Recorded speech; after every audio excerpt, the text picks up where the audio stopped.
네, 오늘 하나님 말씀은 신약 성경 로마서 1장 1절에서 7절까지의 말씀입니다.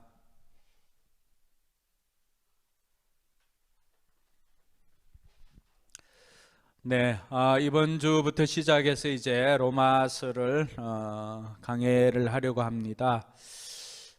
지금 생각으로는 한 장씩 할지 또 아니면은 중요한 내용들이 많아서 순서대로 강해를 할지 고민은 있지만 그러나 오늘 처음 시작은 하나님의 설계도라고 하는 제목으로 함께 은혜를 받고자 합니다. 먼저 주신 말씀 같이 한번 읽어보도록 하겠습니다. 같이 읽습니다. 사도로 부르심을 받아 하나님의 복음을 위하여 택정함을 입었으니 이 복음은 하나님이 선지자들을 통하여 그의 아들에 관하여 성경에 미리 약속하신 것이라. 이 아들로 말하면 육신으로는 다윗의 혈통에서 나셨고 성결의 영으로는 죽은 가운데서 부활하여 능력으로 하나님의 아들로 인정되셨으니 곧 우리 주 예수 그리스도시니라. 그로 말미암아 우리가 은혜와 사도의 직분을 받아 그 이름을 위하여 모든 이방인 중에서 믿어 순종케 하나니 너희도 그들 중에 있어 예수 그리스도의 것으로 부르심을 입은 자니라. 로마에서 하나님의 사랑하심을 입고 성도로 부르심을 입은 모든 자에게 하나님 우리 아버지와 주 예수 그리스도로 쫓아 은혜와 평강이 있기를 원하노라. 아멘. 네,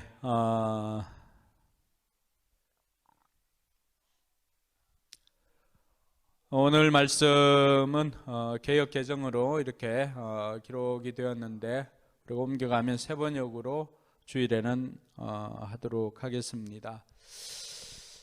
최근에 정인이 이야기로 많은 생각을 하게 되었습니다.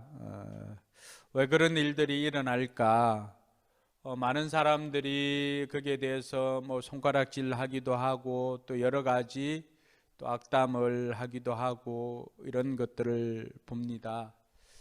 근데 저는 생각해 보면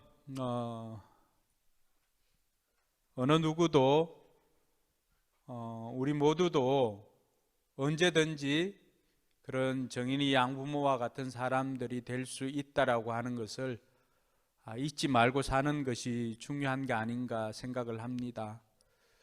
내가 또 우리가 우리의 정체성을 잃어버리면 우리 안에 있는 죄성들은 언제든지 우리로 하여금 그런 삶을 살아갈 수 있도록 만들어 갑니다. 날마다 우리가 깨어있지 않으면 날마다 내가 누구인지를 의식하지 않고 산다면 우리는 언제든지 우리가 그런 사람이 될 수 있다라고 하는 것을 기억하며 사는 것이 너무나 중요합니다. 그러면서 그리스도인의 정체성을 잃지 않고 살아가는 것이 어떻게 하면 살아갈 수 있을까에 대한 고민들을 많이 했습니다. 그리스도인들이 그리스도인답지 않게 사는 것, 또 신앙과 또 삶이 분리되어 사는 것, 교회 생활과 또 일상이나 직장 생활이 분리되어 사는 것, 그러니까 이러한 것들이 우리 한국 교회의 위기를 가져오게 되었고 많은 사람들의 또 손가락질을 받고 저주를 받는 이런 상황까지 오게 한 것은 아닌가 생각되어집니다. 한국 교회는 또 한국 교회뿐만이 아니라 교회는 모든 시대를 통틀어서 칭찬받을 때가 그렇게 많지는 않았습니다. 초기 교회에도 교회는 세상 사람들에게 미움을 받았습니다. 처음에는 그들에게 속하지 않는다고 미움을 받았습니다. 어떻게 보면 의로운 것이죠. 근데 요즘은 오히려 세상 사람들이 교회를 걱정하는 그런 수준에 이르게 되었습니다. 그러니까 이러한 것들을 보면서 어디에서부터 잘못되었을까? 이런 고민들을 하면서 몇 달 전부터 계속해서 이 로마서와 또 하나님 나라에 대한 고민들을 하기 시작했습니다. 제가 찾았던 작은 원인 중에 하나는 우리 한국 교회나 이 땅을 살아가는 성도들이 이 복음에 대해서 너무 편협한 생각을 가지고 있지는 않나, 이런 생각을 하게 되었습니다. 복음에 대해서. 이 복음에 대한 너무 편협한 생각을 가지다 보니까 우리가 누리고 있는 이 구원이나 믿음에 대해서도 어떻게 보면은 오해를 하며 살아가는 경우가 많이 있다는 것을 알게 되었습니다. 근데 로마서를 보니까 우리가 생각하고 있는 것보다도 훨씬 더 크고 훨씬 더 풍성한 그런 복음과 또 믿음과 구원에 대한 내용들로 가득 차 있었습니다. 우리가 흔히 구원이라고 하면은 우리가 늘 생각해 왔던 구원이나 믿음은 어떤 것이었습니까? 예수 그리스도께서 나를 위해서 십자가에 달려 죽으셔서 내 죄를 속죄해 주신 것을 내가 믿습니다 라고 하는, 그것이 믿음으로 알고 있었습니다. 또 그것이 구원으로 알고 있었습니다. 그러니까 이런 구원의 교리로는 우리가 할 수 있는 것은, 그렇게 해서 우리가 얻는 게 뭐죠? 모든 사람들이 다 이것을 통하여서 천국 가는 것을 생각을 합니다. 근데 로마서나 또 성경이 우리에게 가르쳐주고 있는 그런 구원이나 믿음이나 이런 하나님 나라나 이런 것들은 우리가 죽어서 가는 천국 그 이상이라고 하는 것을 찾게 되었던 것입니다. 흔히 우리가 생각할 때 천국은 어떻게 하는 거예요? 천국은 가는 것으로 생각하잖아요. 그러니까 죽어서만 가는 천국으로 생각을 하는 거예요. 근데 예수님께서 이 땅에 오셔서 첫 번째 하신 말씀이 무엇이죠? 회개하라. 뭐가 가까웠다고? 천국이 가까워왔느니라. 또 다른 복음서에 보면 회개하라. 하나님 나라가 가까이 왔느니라. 우리는 천국에 죽어서 가는 것으로 생각하는데 예수님께서 우리에게 가르쳐 주시는 것은 아니다. 하나님 나라는 오는 것이다. 하나님 나라는 이미 왔다라고 가르쳐 주고 있습니다. 그러니까 하나님 나라라고 하는 것이 단순히 죽어서 가는 천국과는 다르다라고 하는 것을 우리가 알 수가 있습니다. 자, 그런 관점에서 이렇게 보니까 그동안 내가 생각해서 죽어서만 가는 천국이라고 하니까, 그럼 죽기 전에 이 땅에서 살았을 때는 어떻게 살아야 될까라고 하는 그 고민이 참으로 희박하더라고 하는 거죠. 그래서 우리가 아무리 이 코로나 시대고 이렇게 하지만은 중요한 것은 생각을 한 번만 하는 것이 아니라 생각을 좀 하고 살면 좋을 것 같아요. 많은 사람들의 고민이 예수 믿는 사람들이겠죠. 더군다나 죽어서 가는 천국만 생각을 하고 죽어서 가는 천국만 고민하다 보니까 정작 살아서 어떻게 살아야 될 줄을 모르고 이 땅에 살아가다 보니까 자칫 우리의 신분이나 우리의 정체성을 잃어버리니까 세상 사람들과 구별되지 않는 모습으로 이 땅 가운데 살아가니 오히려 저들에게 손가락질 당하고 저들에게 오히려 조롱을 당하는 일이 생기더라고 하는 것이죠. 그런 문제의식을 가지고 찾았던 것이 바로 이 로마서였고, 로마서 안에 있는 수많은 보물들이었습니다. 자, 지금까지 여기까지 설교를 듣고 이해가 되시나요? 함지연, 이해가 되니? 이해가 되면 손 들어. 아, 이해가 안 되구나.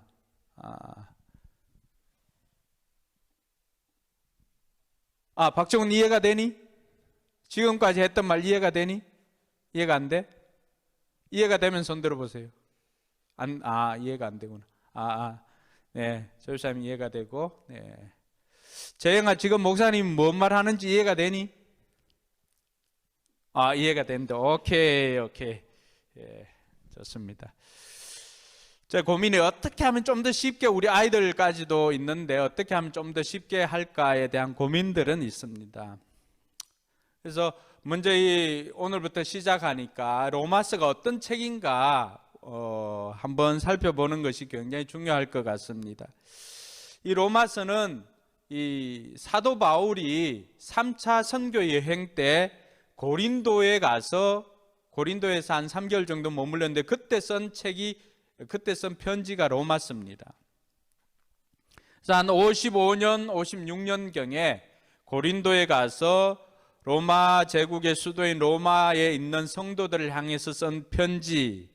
그래서 오늘 7절에 보니까 로마에서 하나님의 사랑하심을 받고 성도로 부르심을 받은 모든 자에게 하나님 우리 아버지와 주 예수 그리스도로부터 은혜와 평강이 있기를 원하노라고 했는데 세 번역에 보면 이렇게 되어 있습니다. 나는 로마에 있는 모든 신도에게 이 편지를 씁니다. 그러니까 이거는 편지거리라고 하는 거죠. 그 홍인규 교수라고 하는 그 백석 신대원의 교수님이 계시는데, 이 홍인규 교수님은 로마에 있는 교회라고 했을 때, 그 교회는 어떤 교회인가라고 했을 때 5개 가정교회로 이루어진 교회다라고 그렇게 이야기를 해주었습니다. 그러고 보니까 우리 교회와 비슷한 거예요. 5개의 가정교회, 5개의 목장으로 되어 있는. 보니까 로마서 16장 5절에는 그들의 집에서 모이는 교회에도 문안하여 주십시오라고 하는 내용이 있고, 10절에는 아리스볼로의 가족에게 문안하여 주십시오라고 하는 그 가족들이 모이는 교회입니다. 11절에 주님 안에 있는 나기수의 가족에게 문안하여 주십시오. 14절에도 허메와 그들과 함께 있는 형제 자매들에게 문안하여 주십시오. 15절에 그들과 함께 있는 모든 성도에게 문안하여 주십시오. 그러니까 그런 거 보면은 이 로마에 있는 교회도 5개의 가정교회로 이루어진 오늘날의 우리와 같은 그런 교회다라고 하는 것을 알 수가 있습니다. 로마서는 많은 이들이 이 로마서를 읽고 삶에 큰 변화를 가져온 것이 바로 로마서입니다. 우리가 알고 있는 어거스틴, 또 칼빈, 또 루터, 감리교 창시자 웨슬레, 이런 분들이 다 로마서를 읽고 회심을 하고 변화를 얻었습니다. 자, 이런 로마서를 쓴 사람이 바울인데, 이 바울은 어떤 사람인가? 오늘 바울을 보니까요, 1절에 자기를 소개합니다. 그리스도 예수의 종인 나 바울은 부르심을 받아서 사도가 되었습니다. 나는 하나님의 복음을 전하기 위해 따로 세우심을 받았습니다 라고 이렇게 기록하고 2절, 3절, 4절, 5절, 6절까지는 이 문장이 끊어지질 않습니다. 원문에 보면 계속해서 꼬리에 꼬리를 무는 영어가 아니라 꼬리에 꼬리를 물고 계속해서 그 내용들을 설명하고 이런 관계사로 다 이루어져 있습니다. 왜 이렇게 바울이 다른 편지를 보면은 다른 편지들은 1절과 7절이 거의 한 절로 되어 있습니다. 1절과 7절 보면은 예수 그리스도의 종 바울은 사도로 부르심을 받아 하나님의 복음을 위하여 택정함을 입었습니다. 로마에서 하나님의 사랑을 받고 성도로 부르심을 받은 모든 자에게 하나님 우리 아버지와 주 예수 그리스도로부터 은혜와 평강이 있기를 원합니다 라고 하는 것이 다른 편지에 보면은, 다른 도시에 있는 성도들에게 편지할 때는 대부분 바울이 이렇게 썼습니다. 근데 오늘 로마서를 쓸 때만큼은 바울이 자기를 로마에 있는 성도들에게 소개하는데 무려 4절, 5절을 할애해서 자기를 소개하고 있습니다. 그 이유가 뭔가 하니까 바울은 로마에 가본 적이 없습니다. 바울은 로마 교회가 세워지는데 자기가 세운 교회도 아닙니다. 그런데 바울은 계속해서 이전부터 로마로 가고자 하는 계획들을 가지고 있었지만 번번이 실패를 했습니다. 그러니까 이번에도 마찬가지인데 바울이 오늘 로마에 있는 성도들에게 자기를 그렇게 상세하게 설명을 하고 한 이유는 로마서 15장 22절에서 24절에 보니까 이런 내용이 나옵니다. 내가 스페인으로 가는 길에 잠깐 들려서 여러분들과 교제하고 여러분들이 주는 그 후원금으로 내가 스페인을 가려고 합니다 라고 그렇게 소개를 합니다. 바울은 로마에 가서 그들과 함께 교제도 하지만은 그들이 주어는 후원금을 가지고 스페인으로 가서 선교를 할 생각을 하고 있었습니다. 그러니까 이 로마에 있는 성도들에게 자기를 더 자세하게 설명을 해줄 필요가 있다라고 하는 것을 느낀 거죠. 자, 그러면 바울이 자기를 어떻게 소개하고 있는지 한번 볼까요? 1절에 보니까 예수 그리스도의 종 바울은 사도로 부르심을 받아 하나님의 복음을 위하여 택정함을 입었습니다 라고 하면서 자신을 소개합니다. 첫 번째 소개하고 있는 게 뭐죠? 예수 그리스도의 종. 여러분, 이 종이라고 하는 단어, 여기에 사용되어진 단어 둘로스인데, 둘로스. 종은 우리가 생각하는 그런 것보다도 훨씬 더 강한 의미가 있습니다. 이 종이라고 하는 단어보다도 거기에 노예라고 하는 단어를 넣으면 훨씬 더 잘 어울립니다. 느낌상.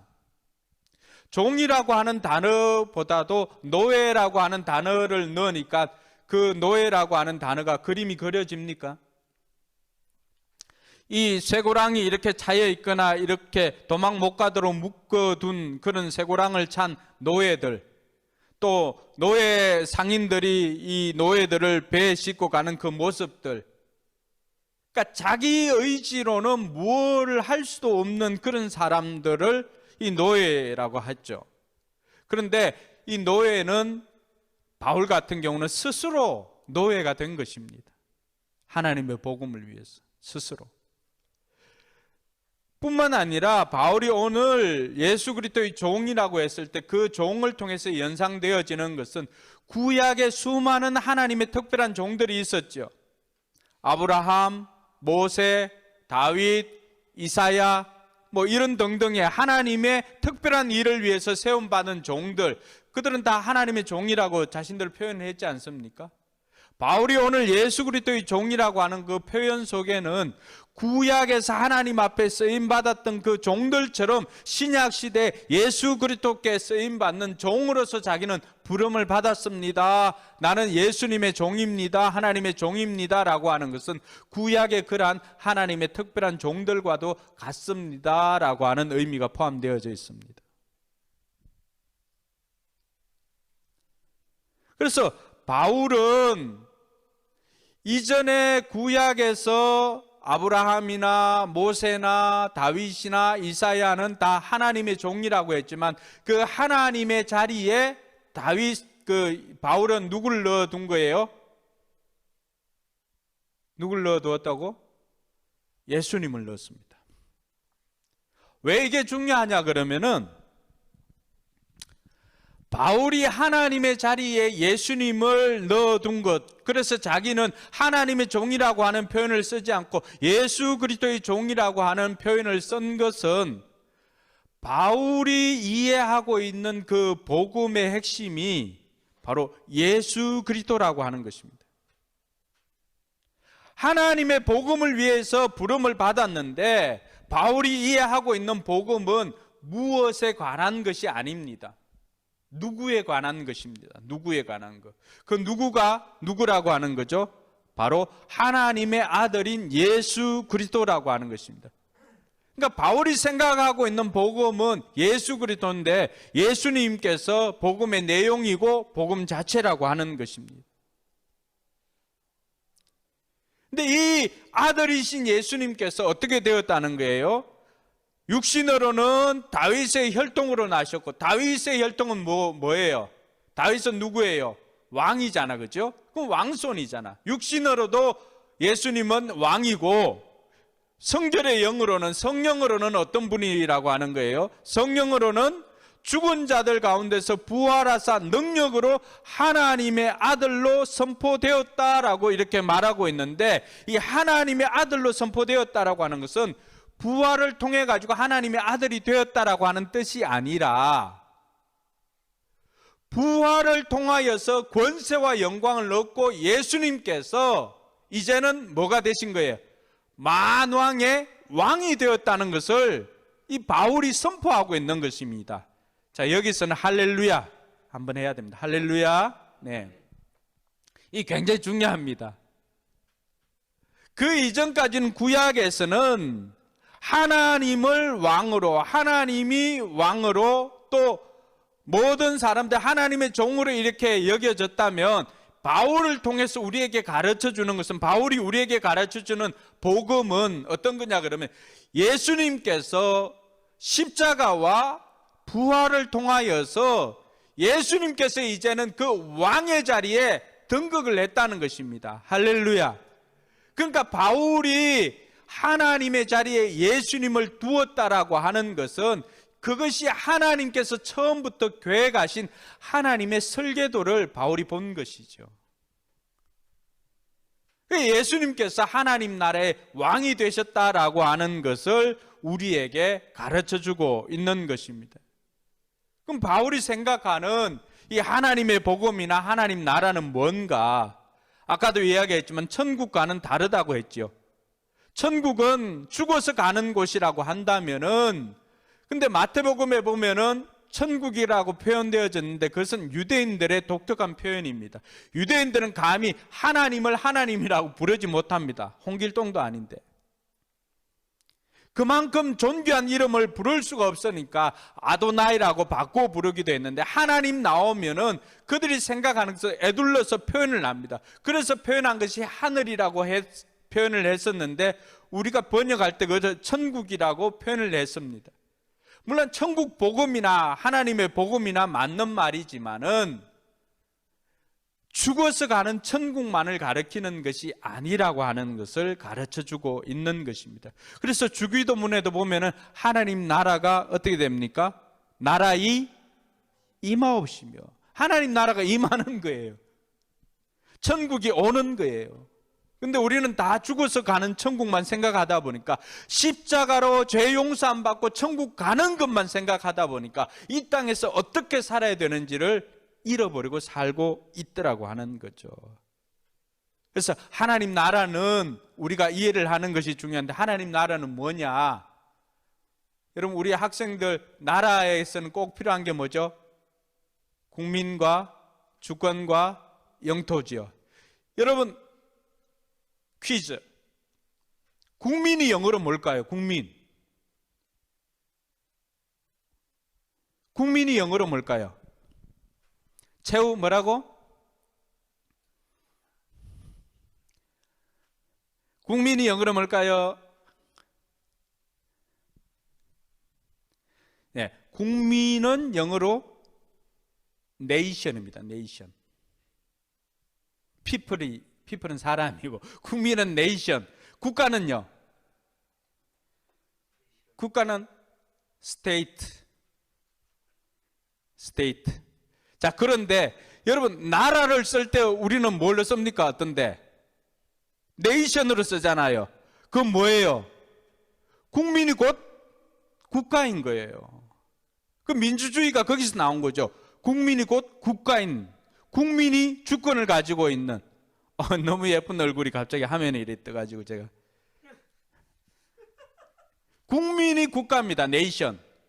구약에서는, 신약이나 구약에서는 어떻게 되었을까요?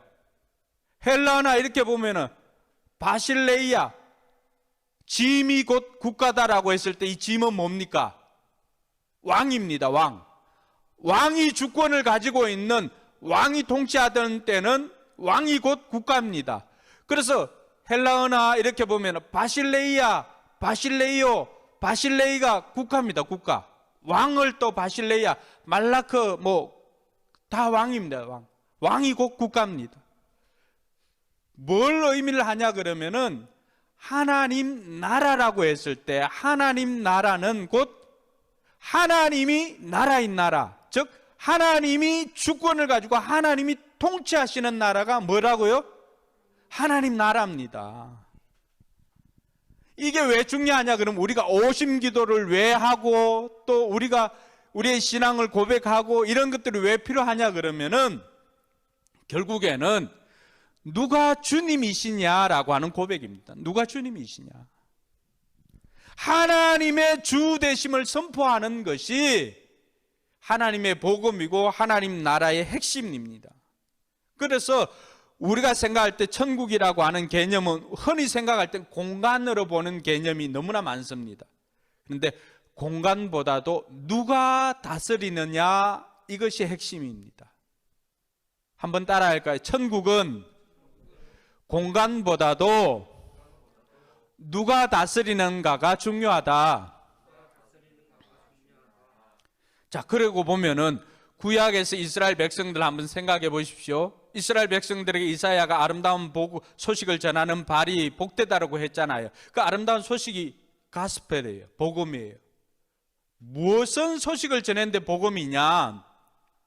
너희의 왕 되신 하나님께서 너희들을 통치하신다는 것입니다. 할렐루야. 포로로 잡혀가 있는 이스라엘 백성들에게 이보다 더 큰 복음이 있을까요? 너희의 왕 되신 너희의 하나님께서 너희들을 다스리신다라고 하는, 하나님이 통치하신다라고 하는 것이 포로로 잡혀가 있는 이들에게 복음이라고 한다면은, 죄의 포로로 잡혀 있는 이 땅의 수많은 죄인들에게 가장 큰 복음은 뭘까요? 그 죄의 모든 것을 파괴할 수 있는 하나님께서 예수님께서 우리를 다스리신다라고 하는 것이, 이것이 우리에게 복음인 줄 믿으시기 바랍니다. 그래서 공간복음서, 마태, 마가, 누가복음 모든 주제가 뭐예요? 실은 하나님 나라예요. 성경 전체를 관통하는 주제를 이렇게 살펴볼 때 그 대부분의 주제들이 이는 성경 신학이 중요한 주제가 되는데, 그 중에 아주 강력한 주제가 바로 하나님 나라입니다. 근데 우리는 그동안에 너무 이렇게 좁게만 생각했어요. 구원이라고 한다면 또 그냥 예수님께서 십자가에서 내 죄를 대신해서 달려서 죽었습니다 라고만 거기에 포커스를 맞추다 보니까 정작 부활이나 그 이후에 나오는 자유함이나 이런 것이 없어요. 그러니까 신앙생활을 하면 할수록 우리에게 자유함이 더 넘쳐나는 것이 아니라, 신앙생활을 하면 할수록 우리에게 뭐가 더 늘어날까요? 죄책감입니다. 왜냐하면 자유함을 붙들지 못하고 예수님의 왕 되심이나 예수님의 주 되심, 예수님이 다스리시는 이런 것들을 기억하지 못하고 늘 율법을 붙잡으니까 어떻게 되는 게, 내 마음속에 신앙생활을 하면 할수록 쌓이는 게 죄책감만 늘어납니다. 여러분들은 안 그렇던가요? 늘 신앙생활하면 제대로 살지 못한 것에 대한 후회, 이런 것들만 늘어나고 있습니다. 그것은 우리가 바울이 전하는 복음이나 또 복음서에서 전하는 복음이나 이런 것들이 십자가 속죄에만 관련이 되어 있다고 생각하다 보니까 이 부활의 기쁨으로 말미암아서 하나님께서 통치하시는 그 나라를 우리가 잃어버린 거예요. 그래서 죽기 전에, 예수님 재림 전에 우리가 이 땅에서 어떻게 살아야 할 것인가에 대한 고민이 없다 보니까 정말로 어떻게 살아야 되는지를 모르는 거예요. 성경에 나오는 이 복음이라고 하는 단어가 134회가 나옵니다. 근데 그 어떤 것도 십자가 속죄로 복음과 바로 직결되는 것은 없습니다. 한 3회 정도가 언급이 되었지만은 그것 역시도 문맥을 보면 그렇지 않습니다. 134회 모든 것이 복음이 다 하나님의 복음입니다. 하나님 나라로 연결되어져 있습니다. 하나님께서 통치하신다. 이것이 복음입니다. 할렐루야. 구약에도 마찬가지고요, 신약에도 마찬가지입니다. 하나님께서 통치하시는 것, 이것이 복음입니다. 오늘 많은 사람들이 이게 되지 않으면은 세상과 교회가 분리되어집니다. 왜요? 교회는 십자가 속죄 동의하는 사람들, 구원받은 사람들이 모이는 곳이 교회라고 생각합니다. 세상은요, 믿지 않는 사람들은 세상 곧 불신 세상에 있습니다. 그러다 보니까 교회와 세상이 분리됩니다. 그렇지 않습니다. 복음이 하나님께서 우리의 주님이시다라고 하는 소식이라고 한다면은 믿음은 실제로 하나님이 나의 삶의 주인 되시게 하는 것입니다. 동의하십니까? 그러면은 모든 영역에서, 모든 시간에서 하나님을 믿는 것은 하나님에 관한 사실이나 교리를 믿는 것이 아니라 말 그대로 하나님을 믿는 것입니다. 할렐루야. 이 믿음에는 반드시 회개가 포함되어져야 합니다. 예수님께서 회개하고 복음을 믿으라고 했기 때문입니다. 그러면은 믿음과 삶이 분리되지 않습니다. 믿음이라고 하는 것을 다시 한번 정의를 할게요. 우리가 그동안에 믿어왔던 믿음은 무엇입니까? 예수님께서 십자가에 달려서 내 죄를 용서해 주신 것을 동의합니다, 믿습니다라고 하는 것이 우리가 믿음으로 알고 있었습니다. 그 믿음도 마찬가지입니다. 중요합니다. 일부입니다. 그런데 믿음이라고 하는 것은 하나님이 주님 되시는 삶이기에 믿는 것이 곧 사는 것입니다. 할렐루야. 내 삶 모든 영역에, 우리의 삶 모든 영역이 곧 그렇게 되면 신앙의 영역이 되는 것입니다. 믿음의 영역이 되는 것입니다. 교회와 세상이 분리되지 않습니다. 직장에서도요, 그곳에서 주님께서 나의 주님이심을 선포하고 그대로 사는 것이 믿음대로 사는 것입니다. 가정에서도 마찬가지고요, 교회에서도 마찬가지입니다. 그렇게 되면은 여러분 생각이 어떻습니까? 교회와 세상이 분리됩니까? 분리되지 않습니다. 교회에서만 주님이 왕 되십니까? 아니잖아요.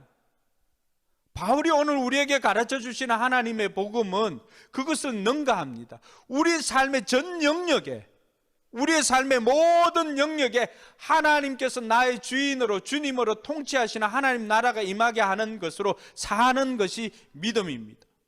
그것이 하나님 나라입니다. 이것이 바울이 우리에게 가르쳐 주고자 했던 하나님 나라의 복음이라고 하는 사실입니다. 그럼 구원은 뭘까요? 구원도 마찬가지입니다. 구원은 하나님이 나의 왕이시고 하나님께서 나의 주님 되시고 나는 그분의 백성이 되는 관계, 그 상태가 바로 뭐라고요? 구원입니다. 그래서 그 통로가 뭘까요? 예수 그리스도로 말미암아서 우리가 하나님께서 나의 왕이 되시고 하나님께서 나의 주인이 되신다라고 하는 것을 선포하는 그 상태로 우리가 구원받은 상태가 되는 것입니다. 그래서 구원은 언제나 뭘까요? 과정입니다. 과정. 영접하는 순간에, 예수님을 영접하는 순간에 구원이 완성되는 것이 아니라 구원이 어떻게 됩니까? 시작되는 것입니다. 그러고 보면 여러분 빌립보서가 이해되지 않습니까? 빌립보 2장 12절은 뭐라고 했습니까? 너희는 두렵고 떨림으로 뭘 이루라고 했습니까? 너희 구원을 이루라고 했잖아요. 뭡니까? 예수님을 받아들이는 순간에 예수님의 주 되심이, 내 삶의 주인 되심이 시작되었습니다. 그럼 그때부터 시작해서 내 삶 모든 영역에 예수님의 주님 되심을 완성을 위해서 나아가야 되는 것이죠. 그러니까 이 구원은 계속해서 과정으로 나아가게 되는 것입니다. 그래서 구원을 다른 말로 표현하면은 예수님의 주 되심을 이루어가는 과정입니다. 우리 삶의 전 영역에 어떤 데 보면은 예수님이 주인 되심을 우리가 선포한 영역도 있습니다. 그러나 어떤 영역에는 보면요, 아직도 예수님이 주인 되심을 선포하기보다는 미적미적거리는 영역도 있을 것입니다. 또 어떤 부분에서는 이것만큼은 내가 주인입니다 라고 예수님께 오히려 큰 소리치는 영역도 있을 것입니다. 그러니까 그런 과정들이, 어떤 과정들이요? 성숙으로 나아가는 과정이죠. 우리가 예수를 믿자 말자 우리는 완전한 사람이 되는 게 아니잖아요. 예수를 믿음의 그 시작은 예수님의 주 되심을 선포하고 그때부터 우리는 어떻게 됩니까? 예수님의 주 되심을 선포하고 완성을 해서 나아갑니다. 이 과정을 다른 말로 표현하면은 성숙이라고 표현합니다. 좀 더 어려운 신학적인 용어를 쓰면 성화라고 표현합니다.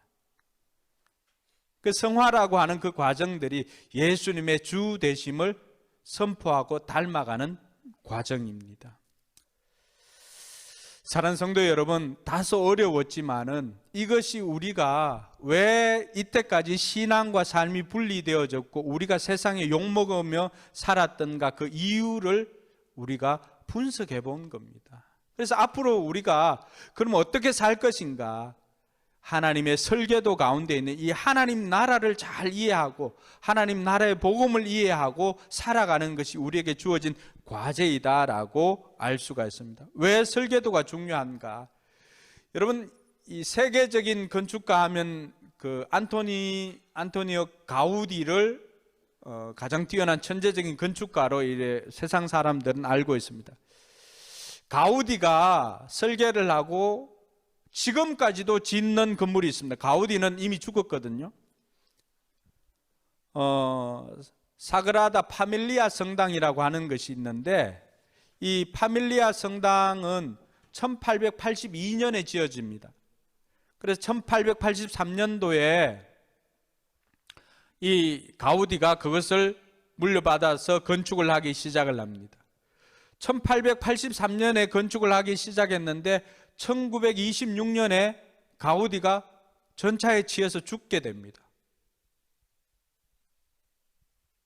그러고 난 다음에 한 20여 년 동안이나 건축이 중단되었습니다. 근데 1952년부터 시작해서 다시 건축이 시작되었습니다. 여러분, 이게 어떻게 가능할까요? 그것은 가우디가 그때 당시 그려놓았던 설계도가 완벽하게 보존되었기 때문입니다. 그래서 지금도 사그라다 파밀리아 성당은 1882년부터 시작해서 지금까지 짓고 있습니다. 아직도 완공되지 않았습니다. 성도들의 후원금만으로 지어진다라고 해서 아직까지도 완공되지 않고 있습니다. 이 사람들이 자기네들도 그 바르셀로나에 있는 그 성소피아 성당처럼 우리도 멋진 성당을 짓자라고 해서 시작된 것이 그 사그라다 파밀리아 성당인데, 기회가 되면 한번 찾아서 이렇게 한번 띄워보시면 좋겠습니다. 설계도가 있기 때문에 건축이 가능하다라고 하는 거죠. 구약과 신약에 있어서 이 가우디가 죽은 것처럼 400년 동안이나 하나님의 음성을 듣지 못한 중간기가 있습니다. 400년이나 하나님의 음성을 듣지 못했음에도 불구하고 이것이 오늘날 계속해서 하나님 나라가 세워지는 이유가 뭘까요? 하나님의 설계도가 존재하기 때문입니다. 그 설계도가 어디에 있는가 보니까 로마서에 다 담겨 있더라고 하는 것입니다.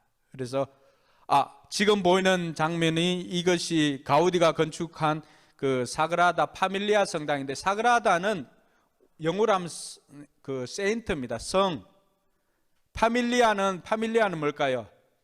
패밀리입니다. 패밀리. 성가족 성당이 되죠. 성가족이 누굽니까?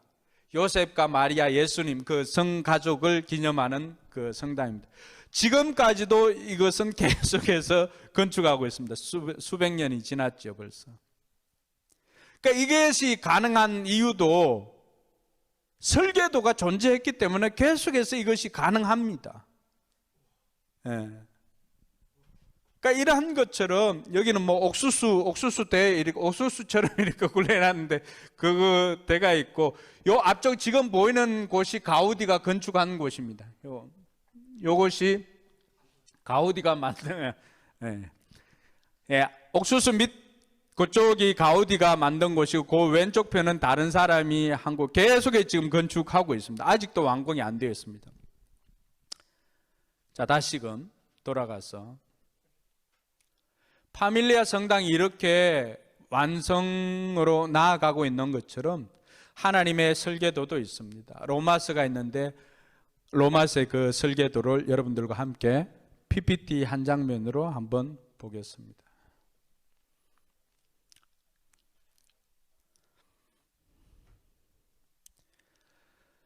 로마서는 보면 16장으로 되어 있는데, 먼저 죄 용서는 1장에서 4장까지가 이 죄 용서에 대해서 기록하고 있습니다. 거기에 나오는 내용들은 칭의, 또 속죄, 구원에 대해서 기록을 하고 있고요. 그리고 5장에서 8장까지는 그리스도의 연합에 대해서, 그리스도와 연합에 대해서 기록하고 있습니다. 그게 내용들은 성숙함, 또 성장, 거룩함, 또 영성, 이런 것들이 있습니다. 그리고 9장, 10장, 11장은 유대인들에 대해서 이야기를 하고요. 12장에서 16장은 공동체에 대해서 이야기를 합니다. 그 소속이 어디냐? 소수의 소속이 아니고 소수의 예수 사랑 공동체가 그들입니다.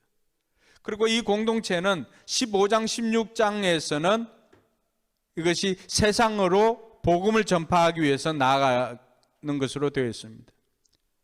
자, 이러한 것이 우리 가정교회에서는 어떻게 이루어지는가 하면은 1장에서 4장에 있는 이 죄 용서에 대해서는 우리가 예수 영접 모임이나 세례를 통해서 이것을 실현을 합니다. 그 예수 영접 모임을 통해서 세례받고 죄 용서함 받은 사람은 어떻게 됩니까? 이제는 성장하고 성숙으로 나아가야 되는데 그 과정이 제자로의 삶 공부입니다. 경건의 삶이나 이런 것들은 우리의 영성을 키워주는 것이죠. 그리고 그 자리에서 나아가서 이제는 공동체를 형성하는데 이 공동체는 어떤 것이냐 하면 소수의 예수 사랑 공동체로 예수 그리스도의 피, 예수 그리스도로 말미암아 한 공동체가 된 목장을 이야기를 합니다. 그리고 이 목장을 통해서 우리가 12장, 16장으로 나아가면은 그곳에서는 뭐가 있습니까? 교회가 어떤 방향으로 나아가야 되는지, 교회가 세상을 향하여서 세상을 변화시키는 공동체로 나아가야 되는 것을 가르쳐주고 있습니다. 그래서 그것을 통해서 또 이렇게 선순환이 이루어지는 거죠. 계속 세상은 또 죄 용서로. 그러니까 이러한 것들이 로마서 안에 다 포함되어져 있더라고 하는 거죠. 그래서 이것을 통해서 우리가 하나님의 설계도를 보게 되면 하나님께서 하나님 나라를 세우기 위해서 이 땅에서 어떤 계획을 가지고 있었는가를 알 수가 있습니다. 네. 오케이. 자, 그래서 이런 계획들 속에 앞으로 우리가 이러한 것들을 이제 같이 살펴보려고 합니다. 오늘은 첫 시간이라서 이런 전체적인 개략적인 것들을 여러분들에게 설명을 했습니다. 그러면 우리가 이런 하나님의 설계도를 알고 하나님의 나라를 살아가는 우리는 어떻게 살아야 될까? 한 세 가지 한번 고민을 했으면 좋겠습니다. 첫 번째는 우리는 공동체를 변화시키는 신자로서의 삶을 살아야 됩니다. 마태복음 13장에 보면은 그 하나님 나라는 이렇습니다라고 하는 비유가 있는데 예수님께서 설명한 그 하나님 나라의 누룩의 비유가 있습니다. 하나님 나라는 누룩과 같다. 가루서말 속에 넣어놓은 누룩과 같은데 가루서말 속에 누룩은 작은 것이잖아요. 그런데 그 누룩으로 말미암아서 그것이 어떻게 됩니까? 온통 다 부풀어지는 것입니다. 예수님의 주 되심을 선포하고 예수님께서 나의 주님이십니다 라고 하는 하나님 나라의 신앙으로 사는 사람들이 들어가는 모든 영역 속에 직장이면 직장, 사업장이면 사업장, 가정이면 가정, 이런 모든 곳들이 여러분들이 들어가는 곳곳마다 여러분들로 말미암아 변화되는 2021년이 되기를 주님의 이름으로 축복합니다. 우리의 신앙은 그런 것이에요. 우리의 믿음이라고 하는 것은 그런 것입니다. 내가 들어가서 그곳에 하나님의 주 되심을 선포하고 나는 하나님의 주 되심 가운데 살아가는 거예요. 그 살아가는 모습을 보여줄 때 그 사람들이 우리의 삶을 보고 변화되는 겁니다. 구약에도 마찬가지였고 신약에도 마찬가지였습니다. 하나님의 주 되심을 선포한 사람들이 살아가는 거 어떻습니까? 다니엘이, 다리오 왕이 다니엘이 사자굴 속에 던져지고 또 악한 누명을 쓰고 해도 다니엘이 그곳에서 결연하게 이겨내는 것을 보고 오히려 이방 왕이 느부갓네살, 다니엘, 다리오 이 사람들이 오히려 다니엘을 높입니다. 이것이 하나님의 왕 되심을 선포하고 살아가는 사람들의 삶입니다. 신약에도 마찬가지입니다. 하나님 나라가 임하면 어떻게 됩니까? 귀신이 떠나갑니다. 할렐루야. 병든 자가 고침을 받습니다. 할렐루야. 여러분들이 가는 곳곳마다 이런 은혜가 있게 될 줄 믿으시기 바랍니다. 왜냐하면 여러분 속에 계시는 예수님께서 이미 왕으로 여러분의 삶에 계시기 때문입니다. 그러므로 여러분들이 가는 곳곳마다 이런 역사들이 일어나게 될 것입니다. 둘째로는요, 신자로서 이제는 한 걸음 더 나아가서 공동체는 세상의 빛과 소금이 되는 교회로서의 삶을 살아야 됩니다. 마태복음 13장 31절에 32절에 보니까 겨자씨 비유가 나옵니다. 하늘나라는 이 겨자씨와 같다라고 했습니다. 겨자씨는 우리가 표현할 땐 좁쌀과도 같은 것입니다. 우리는 좁쌀 같다 그러잖아요, 그렇죠? 작은 것.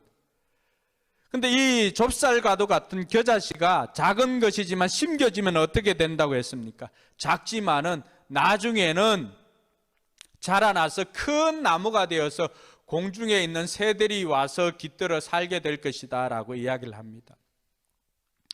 저는 올 한 해 우리 성도들의 삶과 또 가정과 직장과 사업장에 이런 겨자씨와 같은 축복이 있기를 주님의 이름으로 축복합니다. 작게 시작했지만, 작았지만은, 그러나 2021년을 보내면서 큰 나무가 되어서 주변 사람들이 여러분들에게 와서 쉼을 누릴 수 있는 그런 안식처를 제공해 줄 수 있는 사업장, 가정, 또 직장, 목장, 교회가 되기를 주님의 이름으로 축원합니다. 그것이 하나님의 주 되심을 선포하는 사람들이 살아가는 삶이라고 하는 것이죠. 한 걸음 더 나아가서 우리 교회가 예수의 흔적을 가지고 이제는 이 땅 가운데서 예수님의 모습을 보여줄 수 있는 우리 모두가 되기를 바랍니다. 예수의 흔적은 어떤 것입니까? 섬김과 희생입니다. 섬김과 순종입니다. 섬김과 순종을 통하여서 우리는 예수의 삶을 이 땅에서 보여주는 그런 사람들로 부름받았다라고 하는 것을 기억하기 바랍니다. 바울을 통해서요, 수많은 선교지 사람들이 바울이 모든 기득권을 내려놓고 나는 종이다 라고 했을 때 로마 사람들은 깜짝 놀랐습니다. 바울은 유대인 중에 유대인이었고요, 가말리엘 문화생 중에는 최고의 그 문화생이었습니다. 난지 8일 만에 할례를 받은 정통 유대인 중에 유대인이었습니다. 그런데 그 모든 것들을 내려놓고 자기가 친히 자발적인 종이 된 것입니다. 그렇게 살 수 있었던 것은 예수님의 그런 희생과 순종을 통하여서 세상이 변화되는 것을 바울이 목도했기 때문입니다.